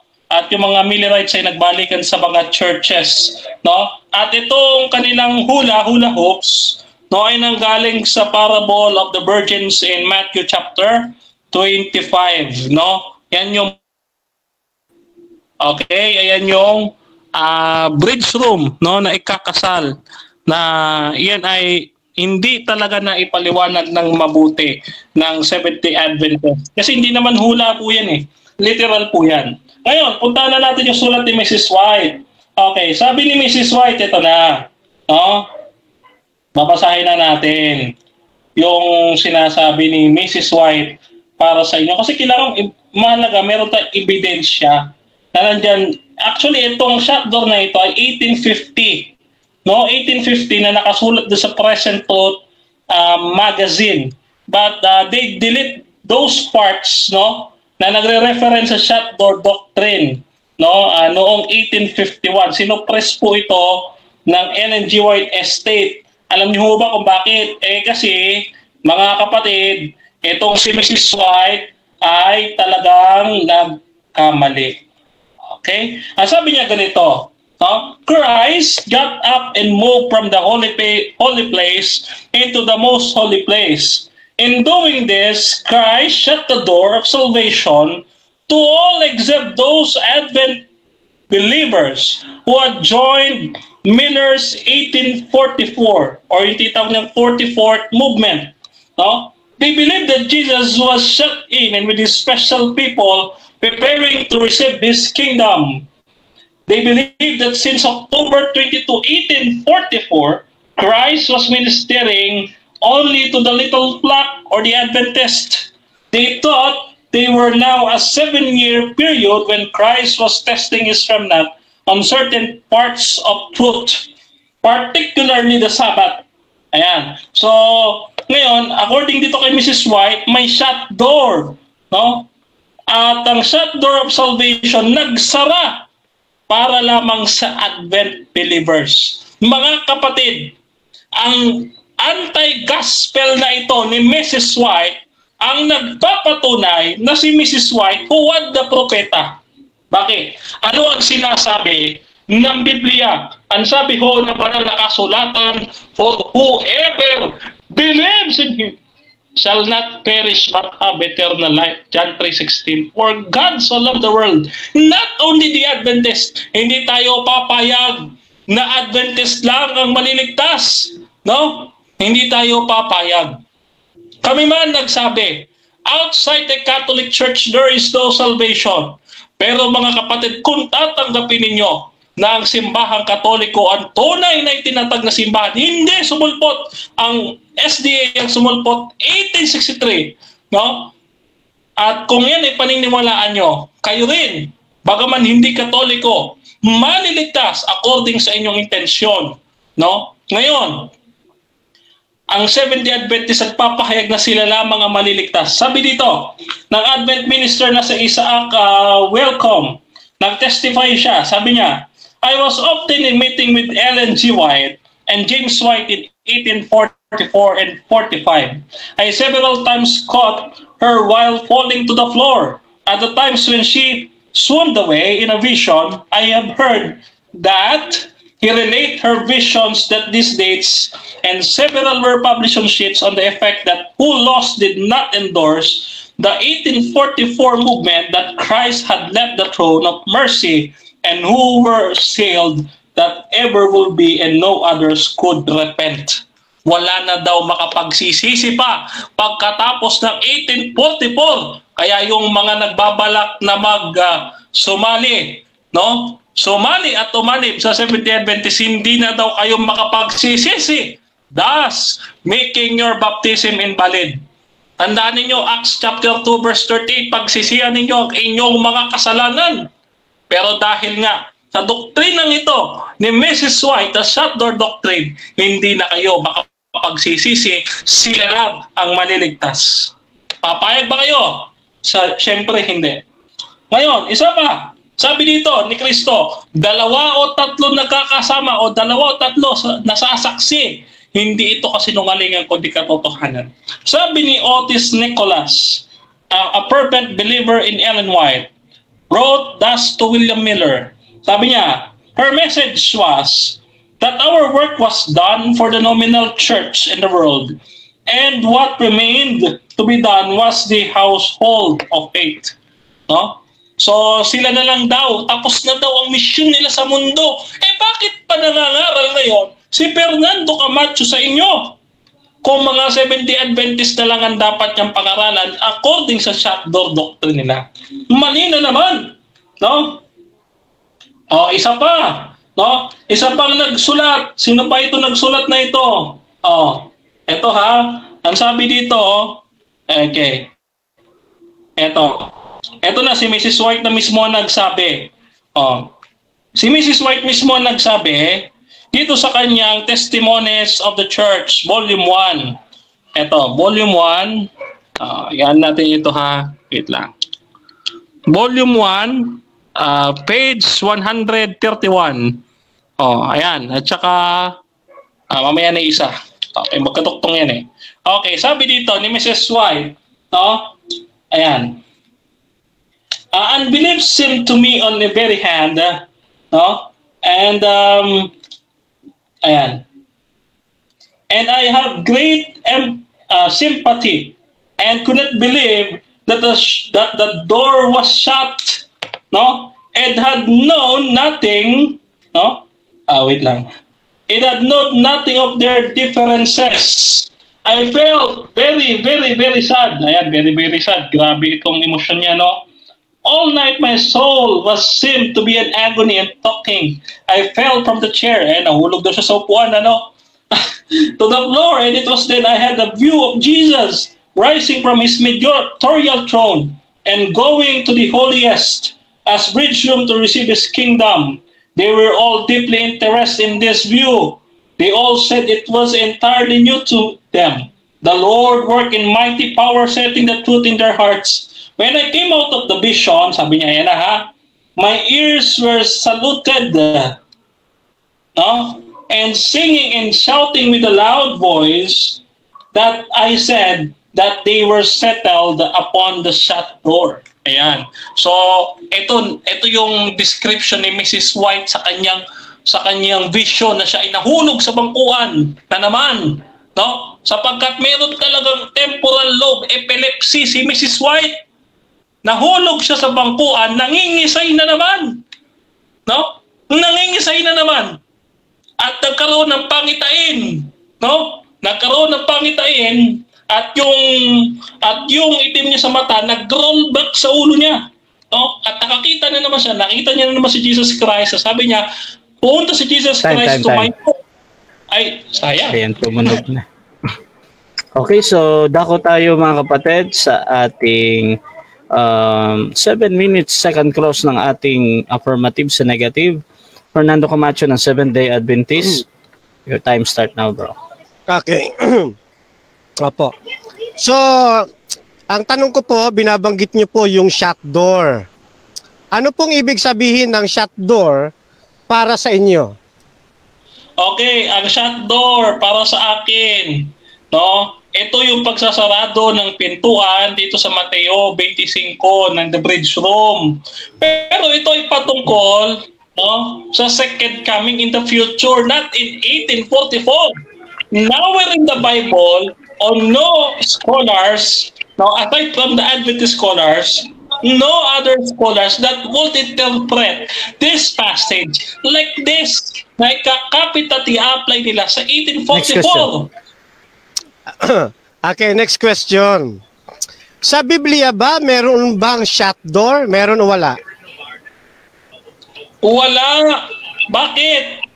Bakit wala? Walang shut door. Kasi yung shut door ni Ellen G. White, 1844, wala yun sa Biblia. No? Walang gano'n na nagsarado. Pumasok si Kristo sa Heliopolis, sinarado ang pinto noong 1844. Wala ka mababasa sa Biblia na gano'n. Next question. Next question. Okay. Next question. Sabi mo walang shut door sa Biblia. Yun bang nangyari sa Mateo 25, shut door o hindi? Sagot? Pardon, hindi ko narinig. Time stop muna, time stop. Time stop muna. Pakiulit muna, bro Camacho. Okay, yun bang naganap sa Mateo 25? Shut door ba o hindi? Shut door. Pero hindi 1844. Hindi 1844. Walang 1844 sa Biblia na pumasok si Kristo doon sa kabanal-banalang dako. Actually, wala pa nga sa 25 yung sanctuary na yan eh. Wala pa yan doon. No, kaya wrong context, wrong interpretation. Next question. Nang tinanong kita kung may shut door ba sa Biblia, sabi mo wala. Then tinanong kita ngayon, yung bang sa Mateo 25, shut door ba o hindi? Sabi mo shut door. Bibigyan kita ng another chance. Alin ba talaga? May shut door sa Biblia o wala? Wala. No, wala. No, walang 1844 na shut door sa Biblia. Wala kang mababasa si Kristo pumasok sa kabanal-banalang dako, isinara ang pinto noong 1844. Walang ganon sa Biblia. Wala. May mababasa ka. Pag minabasa ka 1844, ngayon pala ipapatanggal ko tong... Okay, next question. Easy lang. Yung ulitin ko ha, baka nagkamali lang ako ng dinig. Yung bang Mateo 25 na naganap dyan, shut door ba yan? Yes or no? Yes, hindi yung shut door ng 1844. No, kaya maling-mali. Kung ipilit, next question ka na lang. Okay. Next question. Sabi mo kanina, sinabi ni Ellen White na SDA lang ang maliligtas. Saang aklat niya po sinabi po yon para mabasa natin? Okay, sa aklat niya mababasa. Kanina, binasa ko po yan dito sa... Ayan. Ito ho ay... Wait lang. Moderator, pwede mo pakistop? Hindi. Objection, Mr. Moderator. Time stop. Okay, objection. Oo, sabihin na lang kung wala o meron. I-revise ko na lang para hindi maano ang oras. Okay, Okay. any counter objection doon? Okay, sasagutin ko. Yan ay Okay. nasa early writings. Wait lang bro, Early Denmar. writings. Wait lang bro. Okay. Kasi time na din yun ba? Gusto ko kasing i-on ang time at para ma-next question kahit ulitin ni Camacho para lang ma-on yung time ba?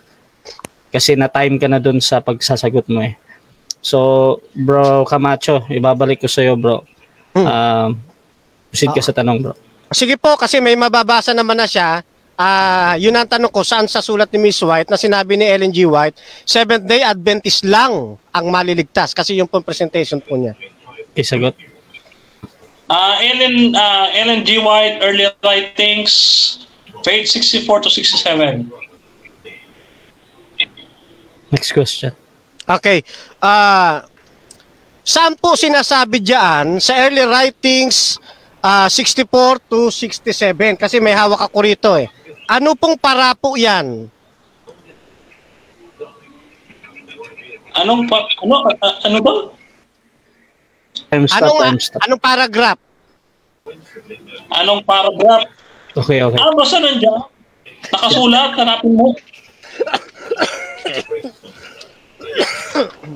Next question. Sulat mo yun, ipapakasin ako. Okay. Wala ka mag-research yan. Next question. Next question. Sabi mo kasi, early writings from 64 to 67. Yan. Hawak ko ngayon ang early writings. Ito po, hawak ko ngayon. Kaya tanong ko sa'yo, saang particular dito nakalagay? Kasi mahalaga po yun, pakita natin sa tao. Saan pong particular dito nakalagay? Pag hanapin mo ako, libro niya, mag-research ka. Next question. Okay. Ulit ang tanong. Saan sa sulat ni Ellen White sinabi niya Seventh-day Adventist lang ang maliligtas? Saan po? Sinabi ko na, early writings, page 64 to 67, hanapin mo na lang dyan. Wala nakasulat na paragraph dito eh. Okay. Ayan. Next question. Kaya ako tinatanong kasi wala akong nabasa doon sa sinasabi mong page ng early writings. Ito kasi hawak ko ngayon, no? Early writings ng kapatid na Ellen White. Binasa ko yung sinasabi mo, nag-glance ako, wala doon kaya tinatanong ko yung specific. Ang panibagong kong tanong, meron ba talagang nakalagay dito na Seventh-day Adventist lang ang maliligtas? Meron o wala? Meron, ayun nga ayun nandito sa screen ng laptop ko, ayan Meron. Kaya nga yan ang binabasa ko eh. Hanapin mo, mag-research ka. Ito, napakatamad, magdidebate, hindi preparado. Yan mga kapatid, hanapin mo dito, hindi naghanda sa debate. Next question. Okay. So, sige. Paliligtasin kita riyan, no? Doon sa 64 to 67, tanong ko sa'yo, yan ba ay isang page ng sulat ng kapatid na Ellen White dito sa Spirit of Prophecy o 4 na page? 4 na page yan. Pagbibilangin mo pa ako, 64, 65. Time. Okay, so dyan natatapos ang ating second stage ng debate mga kapatid. At tuloy-tuloy tayo mga kapatid. Shoutout pala sa lahat ng nasa live dyan. Dito sa Russia TV. Kasama na din dyan sa AST ayon sa kasulatan. At syempre yung ating ano nga to bro Rocky? Yung ating sa platform natin na ginagamit natin. Ating liwanagin. Ating liwanagin. Ayan, malaking shoutout sa inyo. At dito tayo sa ating third stage ng debate. Final conclusion. 5 minutes ito. Mauna si Fernando Camacho. Si Fernando, Denmar. si Denmar. 5 minutes, bro, Denmar. Your time start now, bro. Okay. So, magandang gabi ulit at happy feast day of St. John Paul II. And sa ating lahat, mga Katoliko, kitang-kita. Kita-kita. Wala ho sa Biblia. Title pa lamang. Patutunayan niya. Si Mrs. White dapat pakinggan. Ayon sa Biblia, si Mrs. White mismo wala sa Biblia. Sa makatuwid. Palusot. No? Palusot na laang ang ginagawa ni Fernando Camacho. Gagamitin niya yung Joel, Acts chapter 2 verse 30. Tupad niyo sa Pentecost, hindi sa panahon ni Mrs. White. No, wala pong ganong scholarly interpretation. Kahit saan po kayo magbasa ng scholarship work, wala pong mababasang ganong interpretation. Malabo ho yan. No, sa sabaw ng dinuguan. Ngayon, eto no, etong shut door doctrine nila na nakasulat din sa present quote noong 1849, ano po mismo ang sabi ni Mrs. White? Yung pagiging bulaan niya, itutuloy natin kahit papano. Sabi niya, may accompanying angel, no, bade me look for the travel of soul for sinners, as used to be. I looked, but I could not see it, for the time for their salvation is past. Tapos na daw ang salvation. Papaano na ngayon yung mga binabautismo ng Seventh-day Adventist? Hindi naligtas, mga kapatid. Sa makatuwid, si Mrs. White, or the vision of Mrs. White is anti-gospel. Itong Seventh-day Adventist na nagsasabi na sila, sabi dito, others could deny the light them and said it was not God that led them. So the light between them, out of leaving their feet in perfect darkness, they stumbled and got their eyes off the mark and lost sight of Jesus. Fell off the path down to the dark and wicked world. Below, it was just impossible for them to go on the path again, to go on the city of the wicked world which God had rejected. Mga kapatid, ang Seventh-day Adventist na nagsasabi, no, yung mga nagko-convert sa Seventh-day Adventist, hindi yan tunay na conversion. At yung buong mundo, wicked na at nireject na ng Diyos.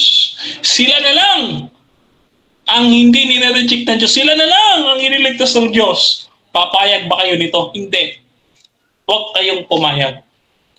Kaya sa debating ito, maliwanag, huwag niyong paniwalaan si Mrs. White dahil sa shut door doctrine na anti-gospel. No? So, bula ang kasing propeta ito si Mrs. White.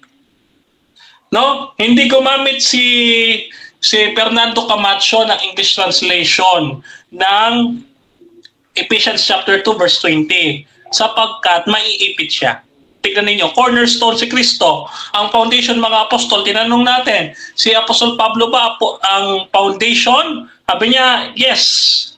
Pumapabor yan sa'yo, pero sa aklat katoliko, hindi daw.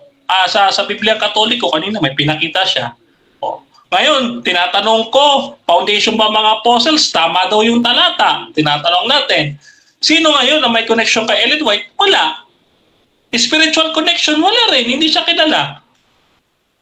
Wala nga ho talagang koneksyon sa mga apostoles ito. Paano yung church nila, sasabihin niya, sumusunod sa Biblia, kung yung mismong Biblia ang dapat susunod sa kanila? Isipin mo, tama yung sinasabi na nagko-comment. Mabuti pa yung baboy na asulat ang pangalan sa Biblia. Si Mrs. White, hindi. Ilang beses hinulaan po ni Mrs. White ang pagbabalik ni Kristo? 3. Meron pa nga dito, hindi ko pa binabasa eh. Siya mismo nagsabi, no? Ano sabi niya dito? Wait lang. Ito, in 1 minute, susubukan natin. Subukan natin ano pa yan. Yung pagbabalik ni Kristo. Sabi niya dito, ito, babalik to si Kristo, sabi niya dito, yan, noong 1856 conference, no, I was shown the company at the present, no? Said the angel, some food for worms since the subject of the 7 last plagues. Some will be alive and remain upon the earth is to be translated at the coming of Jesus. Kaso, lahat na sila patay eh. Itong 1856 conference, lahat to patay na. kasama si Mrs. White. Therefore, yung hula niyang ito noong 1856 conference na sila ay makikita pa ni Kristo pagbalik niya dito, huwad na propesya. Kaya si Mrs. White, mula ang propeta, lahat ng sinabi natutupad. Okay, so dyan natatapos ang final conclusion ni Brother Denmar bilang Catholic, bilang negative sa debate na ito. Dako tayo sa affirmative, Fernando Camacho, another 5 minutes sa final conclusion. Your time start now, bro. Okay. So mga kapatid, napapansin ninyo, no? Pag naglalatag siya, parang totoo eh. Pero pag nako-cross-examine natin, nagkakabuhol-buhol eh. Halimbawa, yung shut door. Sabi niya, wala daw tala ng shut door sa Biblia. Pero nung binuksan natin, yung Mateo 25, meron pala. Ano? Nagko-conflict yung kanyang sagot eh. No? Kaya, hindi ho makatitindig ho yung kanyang maling pangangatwiran eh. O, ngayon, puntahan natin yung sinasabi niyang shut door. Ha? Kasi, mali unawa niya sa sinabi ng kapatid na Ellen White. O, ang sabi ni Ellen White, ganito. Ito po yan mga kapatid, oh, yan. Actually, yung shut door na yan, marami yan eh. Yan. Ito yung explanation ng kapatid na Ellen White sa shut door.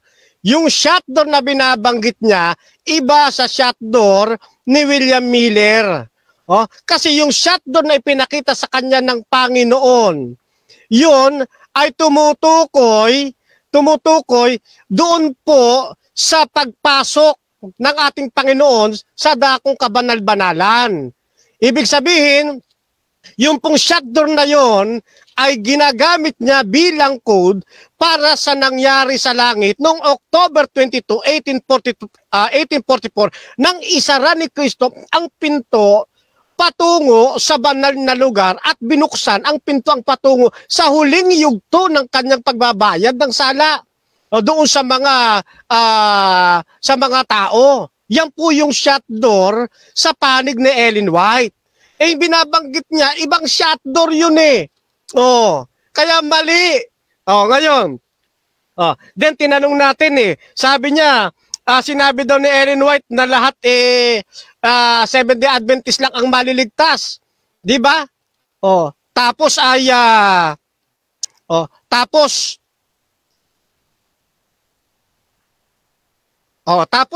hinanap natin yung talata. Ano? Ang sabi niya ho, dito daw sa page 64, ano nga bang page ito? Oh, may binanggit siya rito nung binuksan ko mga kapatid, wala eh. 64 to 67. Tinanong ko pa nga pa, ilang bang page siya? Sabi niya, 4 daw. Hindi po mga kapatid. Madali siyang makita kasi 1 page lang po siya. Ayan po, 64 hanggang 67. 1 page lang. Kaya madali ko siyang makita. Nahalata ng mga tao, hindi nagsasabi ng tapat ng kapatid na Denmar. Walang sinabi si Ellen White na ang kaligtasan, ang maliligtas lang, ay mga Seventh-day Adventist. Kaya nga pagkatapos ng 1844 lumabas ang Revelation chapter 10, verse 10 to 11. Manghula kang muli. Kaya nga sa panahon natin ngayon, ang magdadala ng pabalita na wala hanggan, yung iglesia na kinakatawanan ng 3 angels message. Yan po ang Seventh-day Adventist. Bakit merong 3 angels message? Para maipaabot sa lahat ng mga tao ang kaligtasan. Yan ang katotohanan yan. Walang doktrina ang Seventh-day Adventist na Seventh-day Adventist lang ang maliligtas. Kaya nga matapang nating hinahanap eh. Saan yun? Ano? Yan. Tapos yung tagurin niya kanina, tama daw sinabi nung nag-chat, no? Na buti pa raw yung baboy nakasulat sa Biblia. Kung ibabalik natin, di mabuti pa pala yung baboy nakasulat sa Biblia. Pangalan ni Propeta Denmar, hindi rin nakasulat sa Biblia eh. Kaya walang saysay. No? Boomerang po lahat yan. That's 1 minute. Yan. Ngayon, tungkol sa shut door, mga kapatid, napakarami ng shut door sa Biblia. Bigyan ko ay halimbawa, Mateo 25, talatang G, shut door po yan eh. Apokalipsis 3:7, no? Yan, Mateo 23, na may shut door din diyan, no? Sa panahon ni Abraham, meron din, may shut door din. Yan. Kaya hindi ho nakatibag mga kapatid. Ang paksa na aking pinatunayan, hindi po nagiba sapagkat sino paniniwalaan ng tao? Unang ating Panginoon Kristo, ang mga apostol, ang mga ebanghilista, ang mga kinatawan ng iglesia, kasama na yung mga kababaihang tinawag ng Panginoon sa gawaing pagkapropetisa, kasama ang kapatid na Ellen G. White dyan. Kaya hanggang ngayon, nananatiling chismis at paninira lamang ang kanilang sinasabi patungkol kay Ellen White. Hindi man lang natibag ang ating pundasyong itinayo ngayong gabi. Kaya purihin ang Panginoon! Purihin ang Panginoon sapagkat nanaig na naman ang katotohanan ngayong gabi. Ang kapatid na Ellen White ay tunay na propeta ng Diyos, hindi nagiba ang ating posisyon. Viva el Señor! Purihin ang Panginoon! Okay, so dyan natatapos ang debate between Seventh-day Adventist Church versus Roman Catholic Church sa topic na patutunayan or ang dapat pakinggan ng tao ayon sa Biblia at referensya ay si Ellen G. White. Affirmative dito si Fernando ng Seventh-day Adventist, negative naman si Denmar Santiago ng Catholic. At before natin i-end yung ating live, syempre gusto ko munang bigyan ng time magpasalamat ang dalawa sa ating mga manonood. Unahin natin si Bro Fernando, bro. Opo, unang-una tayo nagpapasalamat sa ating Panginoong Diyos sapagkat napangyari na ito'y natapos ng mapayapa. Ang kay kapatid na Russia, pasasalamat din po sa kanyang pagmomoderate at sa lahat po ng mga kaibigan natin nandan dito sa loob, sa Russia Vista, sa Russia TV, sa ating pong mga audience, Seventh-day Adventist man o hindi, kayo po'y pinasalamatan namin.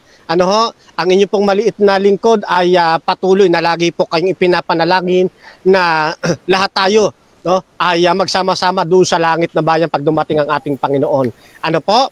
Meron po akong YouTube channel mga kapatid. I-type nyo lamang po Fernando Camacho Jr. at lalabas na po ang ating pong platform. Maraming salamat din po sa kabuuan ng Advent Biblical Ministry. Ayan. At syempre sa akin pong mentor na patuloy na hinahasa tayo sa gawaing paglilingkod kay Mentor Rocky. Yan, Rocky Tulog. Yan. At ngayong gabi, muli ko kayong iniiwan sa makapangyarihang palad ng ating Panginoong Diyos. Hasta la vista! Viva el Señor! Viva Adventista del Septimo Dia! Chokbok! Hamnida! Miss pa mga kapatid sa inyong lahat. Okay, syempre, pasalamat din, Brother Denmar, bro. Okay, maraming salamat sa pagkakataong ito maihayag natin ang buong katotohanan at katotohanan lamang. Mga kapatid, maraming salamat unang-una sa ating Panginoon at ikalawa ay sa mga taong nasa likod ng kaganapang ito. Kaganapang ito si Dr. Rocky ng Advent Biblical Ministry and si Brother Jerry, katukayo ng aking mentor dati sa Seventh-day Adventist, Brother Jerry ng ating liwanagin, and si Brother Russia Vista ng Russia TV, at syempre yung ating kaibigan Brother Fernando B. Camacho Jr. Na wala talaga sawa, dami na namin debate sa YouTube at sana dumami pa yan in the other times. So maraming salamat din sa mga Katolikong nanonood at lalo na yung mga fans ko dyan. Hello. Meron po ako YouTube channel. Type nyo lamang Brother Denmar CFD at may ilalabas sa dyan na YouTube channel. At yan po ay bago nating YouTube kasi nawala yung ating una. So pakisubscribe na lang. And then para sa mga gusto matuto ng pananampalatayang Katoliko, meron po ako sa page na mga pinapublish day by day or daily na mga articles. Pwede kayong magtanong or mag-suggest ng topic na pwede natin isulat. At yun po ay gagawin nating libro next year. Ayan, gagawin po natin sa libro next year. Ang pangalan po ay Paglilinaw sa Pananampalatayang Katoliko. Yan po ang pamakat ng ating libro na ilulunsad sa susunod na taon. Pakabangan niyo po ito at alam kong excited kayo dito at ako rin na excited dito. So maraming salamat at kayo ay iniiwanan ko sa pagpapala at biyaya ng ating Panginoon na iisang Diyos ng tatlong persona, ang Ama, Anak at Espiritu Santo. Amen. At happy feast day sa ating lahat ng Santo Papa nating si Pope John Paul II. Okay, at Russia TV gusto din magpasalamat sa lahat ng sumusuporta dito sa aming platform, mga kapatid. Shoutout sa Rangers of God, isa yan sa sumusuporta, mga kapatid. Sa mga Baptist, sa pangunguna ni Alexander Santos, yung ating pastor, si Raimundo Eramis, mga kapatid, at yung ating bantay pinto din, sila Engineer Zach Jacob. Maraming salamat sa suporta, at Advent Biblical Ministry na pinangungunahan din ni Brother Rocky Tulog, at dito din sa Templar of Truth, mga kapatid, kasama po ako dito. So maraming salamat dyan sa aking mga kapatid, at kung gusto nyo sumali sa mga ganitong gawain, pwede kayong mag-PM sa akin or maghamon sa dalawang debatista na ito. Nandito si Fernando Camacho ng Seventh-day Adventist at Brother Denmar ng Catholic, mga kapatid. At yun, ibibigay ko na sa ating platform kay Jerry, Bro Jerry. Okay, so in behalf of Brother Jerry, Brother Rasha, sa akin na ibinigay sapagkat ngayon ay mayroong mga meeting di avance sa lugar nila. Ganun din, gusto kong pasalamatan lahat-lahat. Sa wakas, Brother Rasha, Brother Fernan, and Brother Denmar, natapos din. How many months in the making po ito, mga kaibigan, mga kapatid. At napakaganda, inaabangan po ng buong Pilipinas. Kung nagpasalamat si Brother Rasha, magpapasalamat din po ako. Unang-una, gusto ko pong pasalamatan ng ating Panginoon for the success of this intellectual and friendly debate na yun ang ipinupush ng Russia TV, maging intellectual ang mga debate na ginaganap po dito para hindi na yung iba'y against. Gusto kong pasalamatan, nangunguna, ang ating liwanagin, no? Ang ating linawin, no? So sa pamagitan po nila ay nag-broadcast po tayo dito. Ganon din ang tahanan ng Advent Biblical Ministry, ang Russia TV, sa pangunguna po ng magaling na moderator, si Russia Vista. Nandiyan po siya.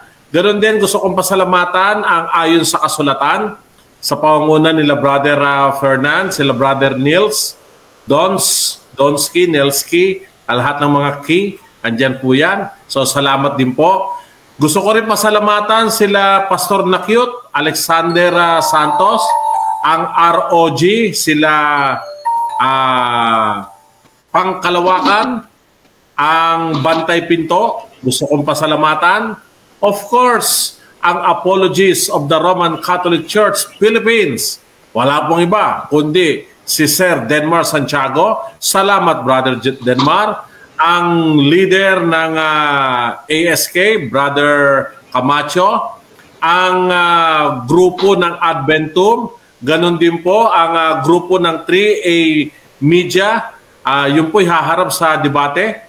Andyan po si Secretary General MIF, gusto kong pasalamatan, at lahat-lahat, Advent Biblical Ministry, nalimutan ko, no? At sa AMPA ay salamat po. At hanggang sa muli, mga kaibigan, suportahan po natin ang lahat po ng platform, lalo na po ang Russia TV na napakaganda, at ito pong ating linawin. Okay, so yan po, mga kapatid, ang programang ito, in behalf of ating liwanagin, Advent Biblical Ministry, ay nagbabalita ng ating Panginoong Hesus ay malapit nang dumating. Kaya kaibigan, humanda ka at siya'y salubungin, and we're out. Good evening at magandang gabi po sa inyong lahat. Mapalad ang bumabasa ng salita ng pula. Mapalad ang nakikinig at tumutupad. Mapalad ang nahahapis at sila ay aaliwin. Mapalad